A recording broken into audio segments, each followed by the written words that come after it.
శ్రీ సాయి సత్ చరిత్రము 21వ అధ్యాయము. ఓం శ్రీ సాయి నాథాయ నమః. శ్రీ సాయి బాబా జీవిత చరిత్రము 21వ అధ్యాయము. 1 వి. హెచ్. ఠాకూరు 2 అనంతరావు పాటంకర్ 3 పండరీపురము ప్లీడరు. వీరి కథలు. ఈ అధ్యాయములో హేమడ్ పంతు వినాయక హరిశ్చంద్ర ఠాకూరు, బి.ఏ. అనంతరావు పాటంకర్, పూనా, పండరీపురము ప్లీడరు గూర్చిన కథలు చెప్పెను. ఈ కథలన్నీయు నానందదాయకమైనవి. ఇవి సరిగా చదివి గ్రహించినచో ఆధ్యాత్మిక మార్గమునకు దారి చూపును.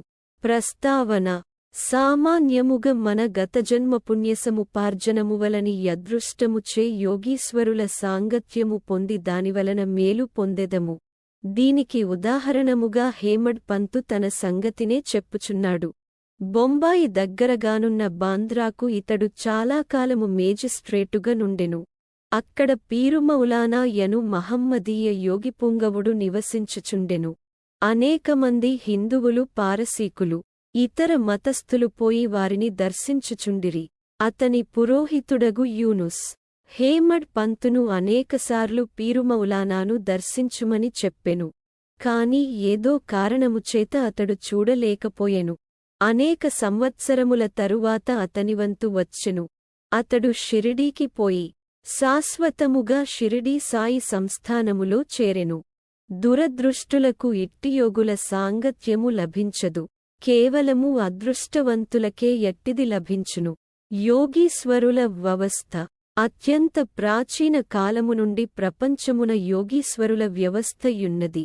అనేకమంది యోగులనేక చోట్ల అవతరించి వారికి విధింపబడిన పనులను నెరవేర్చెదరు. వారనేక చోట్ల పని చేసినను అందరా భగవంతుని యాజ్ఞానుసారము నెరవేర్చెదరు. కాన ఒకరు చేయునది ఇంకొకరికి తెలియును. ఒకరు చేసిన దానిని ఇంకొకరు పూర్తి చేసెదరు. దీనిని బోధించుట కొకయుదాహరణ మీ దిగువ కలదు. వి.హెచ్. ఠాకూరు గారు, బి.ఏ. వీరు రెవెన్యూ శాఖలో గుమాస్తాగా నుండిరి. ఆయన ఒక సర్వే పార్టీతో వచ్చెను. అక్కడ అప్ప యను కన్నడ యోగిని దర్శించి వారి పాదములకు నమస్కరించెను.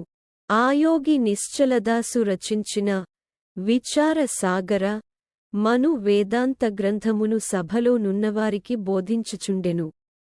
ఠాకూరు పోవునప్పుడు వారి సెలవు కోరగా వారిట్లు చెప్పిరి: ఈ పుస్తకమును నీవు చదువవలెను. నీ వట్లు చేసినచో నీ కోరికలు నెరవేరును. ముందు ముందు నీ యుద్యోగమునకు సంబంధించిన పనిమీద ఉత్తర దిక్కునకు బోయినప్పుడు నీవొక గొప్పయోగిని యదృష్టముచే కలిసికొనెదవు. వారు నీ భవిష్యత్తు మార్గమును చూపెదరు. నీ మనస్సునకు శాంతి కలుగజేసెదరు. నీ కానందము కలుగజేసెదరు. ఠాకూరు జున్నరుకు బదిలీ అయ్యెను. అచ్చటికి పోవుటకై నానేఘాటు లోయను దాటిపోవలసియుండెను. ఈ లోయ మిక్కిలి లోతైనది. దానిని దాటుట చాలా కష్టము. దానిని దాటుట కెనుబోతు తప్ప ఇతరమేదియు నుపయోగించరు. కావున ఎనుబోతుపై లోయను దాటుటచే అతనికి బాధ కలిగెను. అచ్చట నుండి కల్యాణ్కు పెద్ద యుద్యోగముపై బదిలీ అయ్యెను. అచ్చట నానాసాహెబు చాందోర్కరుతో పరిచయము కలిగెను. ఆయన వలన సాయిబాబా గూర్చి అనేక సంగతులు తెలిసికొని వారిని చూచుటకు కాంక్షించెను. ఆ మరుసటి దినమే నానాసాహెబు షిరిడీ పోవుటకు నిశ్చయించుకొనెను. కావున ఠాకూరును తనతో కూడా రమ్మని అడిగెను. ఠాకూర్ తనకు ఠానాలో సివిల్ కేసుండుటచే రాలేనని చెప్పెను. అందుచే నానాసాహెబు ఒక్కడే వెళ్ళెను. ఠాకూరు ఠానాకు వెళ్ళెను. కాని ఎచ్చట కేసు వాయిదా పడెను. అతడు నానాసాహెబు వెంట షిరిడీకి వెళ్ళకపోవుటచే మిక్కిలి పశ్చాత్తాపపడెను. అయినప్పటికీ షిరిడీ వెళ్ళెను. అంతకుముందొకనాడు నానాసాహెబు షిరిడీ విడిచిపెట్టెనని తెలిసెను. ఇతర స్నేహితులు కొందరు కలిసిరి. వారు ఠాకూరును బాబా వద్దకు దీసికొనిపోయిరి. అతడు బాబాను జూచి వారి పాదములకు నమస్కరించి మిక్కిలి సంతసించెను.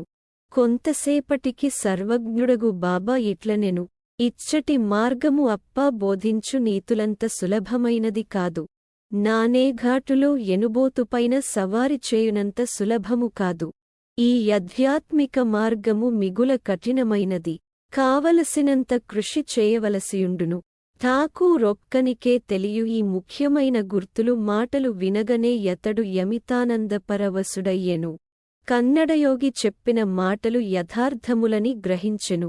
రెండు చేతులు జోడించి బాబా పాదములపై శిరస్సును బెట్టి తనను స్వీకరించి యాశీర్వదించవలెనని ప్రార్థించెను. అప్పుడు బాబా ఇట్లనెను, అప్పా చెప్పినదంతయు నిజమే కాని యవన్నీయు అభ్యసించి ఆచరణలో పెట్టవలెను. ఊరకనే చదువుట వలన ప్రయోజనము లేదు. నీవు చదివినదంతయు నాలోచించి యాచరణలో పెట్టవలెను. లేనిచో దాని ప్రయోజనమేమియునుండదు.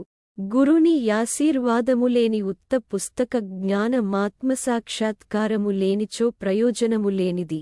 విచారసాగరము పుస్తకములోని సిద్ధాంత భాగం మాతడు చదివియుండెను గాని యాచరణలో పెట్టతగిన దానిని షిరిడీలో నేర్చెను. ఈ దిగువ ఇంకొక కథ కూడా నీ సత్యమును బలపరచును. అనంతరావు పాటంకర్.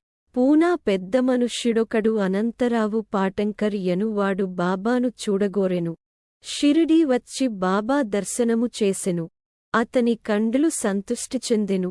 అతడానందించెను. అతడు బాబా పాదములపై బడి తగిన పూజ చేసిన పిమ్మట బాబాతో ఇట్లనెను, నేనెక్కువగా చదివితిని.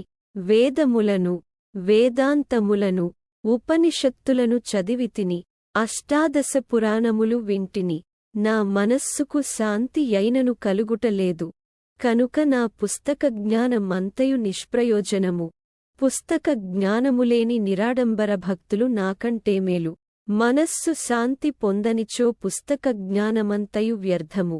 నీ దృష్టివలనను నీ చమత్కారపు మాటలవలనను నీవు శాంతి ప్రసాదింతువని వింటిని. అందుచే నేనిచ్చటికి వచ్చితిని. కావున నాయందు దాక్షిణ్యము చూపుము. నన్ను ఆశీర్వదించుము. పిమ్మట బాబా ఒక నీతికథను ఈ విధముగ చెప్పెను. 9 ఉండల గుర్పులద్ది నీతికథ. నవ విధ భక్తి. ఒకనాడొకవర్తకుడిక్కడకు వచ్చెను. అతని ముందు ఆడగుర్ములద్దివేసెను. అది 9 యుండలుగా పడెను. జిజ్ఞాసువైన యా వర్తకుడు పంచకొంగు సాచి 9 యుండల నందులో పట్టుకొనెను. ఇట్లు అతడు మనస్సును కేంద్రీకరించగలిగెను. ఈ మాటల యర్థమును పాటంకర్ గ్రహించలేకుండెను. అందుచేనతడు గణేశ దామోదర్ ఉరఫ్ దాదాకేల్కరునిట్లు అడిగెను, దీనివలన బాబా యుద్దేశమేమి?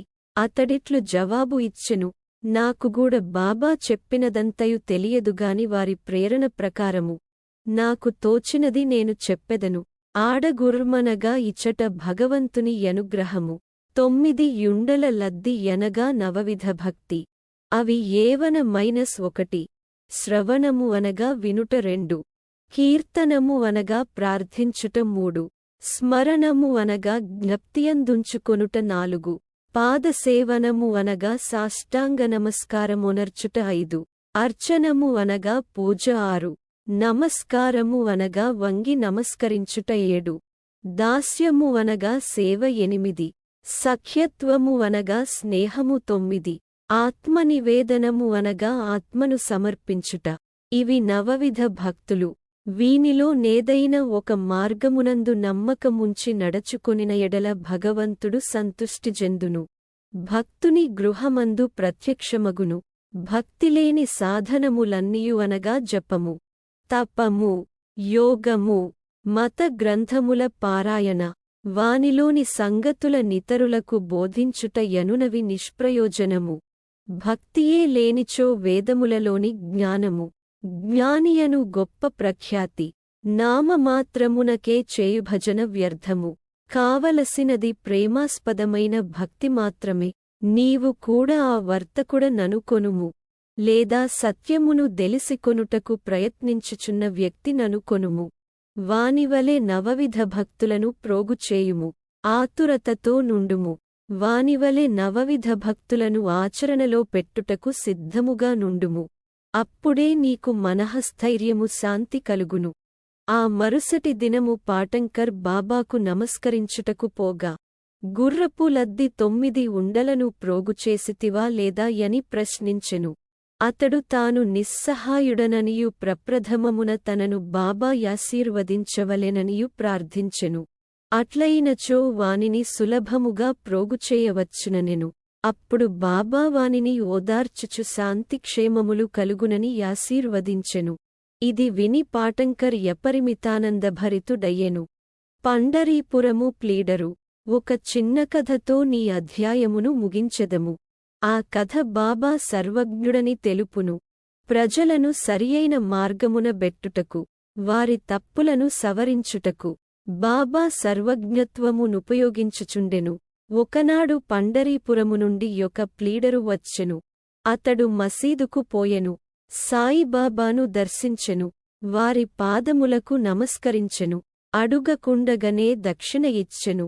జరుగుచున్న సంభాషణలు వినుట కొకమూల గూర్చుండెను. బాబా యతనివైపు ముఖము త్రిప్పి ఇట్లనెను. ప్రజలెంత టక్కరులు!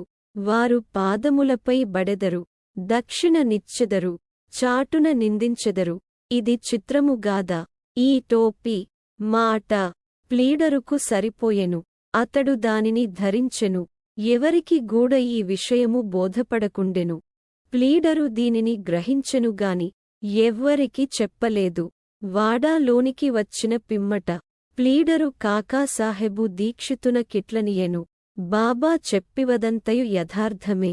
ఆ బాణము నాపై ప్రయోగించిరి. అది నాగూర్చియే. నేనెవరిని నిందించకూడదు, తృణీకరించరాదని బోధించుచున్నది. పండరిపురము సబ్ జడ్జియగు నూల్కర్ తన యారోగ్యాభివృద్ధి కొరకు షిరిడీకి వచ్చెను. అచ్చట మకాము చేసెను. ప్లీడర్ల విశ్రాంతిగదిలో దీనిగూర్చి వివాదము జరిగెను. సబ్ జడ్జి బాధపడుచుండెడి రోగము లేయౌషధమును సేవించక షిరిడీకి పోయిన మాత్రమున బాగు కాగలవా అని మాట్లాడుకొనిరి. సబ్ జడ్జిని వ్యాఖ్య చేసిరి. సాయి బాబాను నిందించిరి. నేను కూడా అందు కొంత భాగమును వహించితిని. నేను చేసినది సమంజసముగాదని ఇప్పుడు సాయిబాబా నిరూపించెను. ఇది నాకు దూషణ కాదు, నాకిది యాశీర్వచనమే. ఇది నాకు ఒక ఉపదేశము. నేనిక మీదట ఎవరిని దూషించరాదు, ఎవరిని నిందించరాదు, ఇతరుల విషయములో జోక్యము కలుగజేసికొనరాదు. షిరిడీ పండరీపురమునకు 300 మైళ్ళ దూరమున నున్నది. బాబా సర్వజ్ఞుడగుటచే పండరీపురములోని ప్లీడర్ల విశ్రాంతి గదిలోనేమి జరిగెనో తెలిసికొనిరి. ఈ నడుమనున్న స్థలము, నదులు, అడవులు, పర్వతములు వారి సర్వజ్ఞత్వమున కడ్డుపడలేదు. వారు సర్వమును జూడగలిగిరి. అందరి హృదయములలో గలదానిని చదువగలిగిరి. వారికి తెలియని రహస్యమేదియు లేదు. దగ్గరనున్నవి, దూరముగనున్నవి ప్రతి వస్తువు కూడా పగటి కాంతివలె వారికి తేట తెల్లము. ఎవడైన దూరముగా గాని దగ్గరగా గాని యుండనిమ్ము. బాబా సర్వాంతర్యామి యగుటచే వారి దృష్టినుంచి తప్పించుకొనుటకు వీలులేదు. దీనిని బట్టి ప్లీడరొక నీతిని నేర్చుకొనెను. ఒకరిని గూర్చి చెడు చెప్పరాదు, మరియు ననవసరముగా వ్యాఖ్యానము చేయరాదు. బాబా అతని దుర్గుణమును పోగొట్టి సన్మార్గమందు పెట్టెను. ఇది ఏక ప్లీడరును గూర్చినదైనప్పటికీ అందరికీ వర్తించును. కాబట్టి ఈ కథ బోధించు నీతిని జ్ఞప్తియందుంచుకొని మేలు పొందెదముగాక. సాయిబాబా మహిమ అగాధము. అట్లనే వారి లీలలు కూడా అట్టివే. వారి జీవితము కూడా అట్టిదే. వారు పరబ్రహ్మము యొక్క యవతారమే. ఓం నమో శ్రీ సాయినాథాయ నమః. శాంతి శాంతి శాంతి. 21వ అధ్యాయము సంపూర్ణము. సద్గురు శ్రీ సాయినాథార్పణమస్తు. శుభం భవతు.